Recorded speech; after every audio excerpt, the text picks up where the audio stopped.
This is a quick video on how to replace the crossfader on an Allen Heath XONE 92.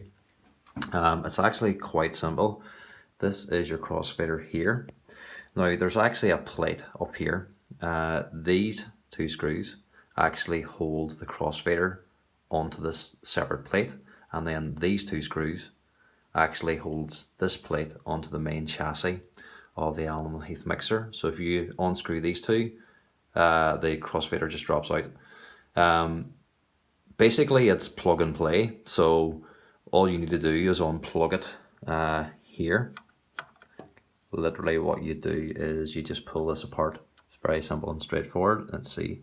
So that just pulls out, the black section pulls out of the white section, and then you basically reattach that. But the problem that you'll have is trying to access it from up here. This cable isn't long enough. So what I've had to do is I've had to open up the top plate basically to get at it. That's simple as well. There's basically 12 screws all in.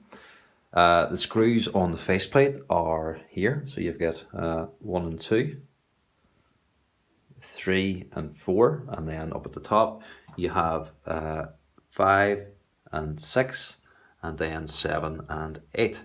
On the back then as well, if I move around here, on the back of the inputs, in between each one you have 4 screws. These screws are different from the ones on the faceplate.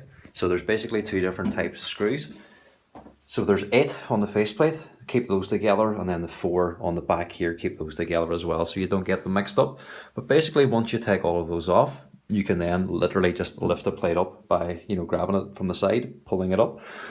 Be careful because it's quite tight around here. There's a lot of circuitry, as you can see. There's a lot of capacitors and resistors there that could be easily damaged. There's ones here that actually don't look too good. They work, but yeah, they're standing they're standing resistors, which isn't always a good idea. But anyway, that's for another day. So yeah, hopefully that helps you get in around this. And as I say, you just need to unscrew these. That pops off. Undo it here and replace it with a new one. So this is the old one that I had, and as you can see here, the top part is actually broke off. If you look at the difference between the old part and the new part, you can see that there's quite a bit more on the new part that's attached. The brand is also this one, Penny & Gills Controls Limited. It's actually, there's nothing to this, and this set me back 100 British pounds, which is a bit scandalous, but there you go. That's for another day. So this is the crossfader that comes in the original. This actually is the original. So yeah, if you're based in the UK, expect to pay around about 100 quid for this. So yeah, hopefully that's helpful, and good luck.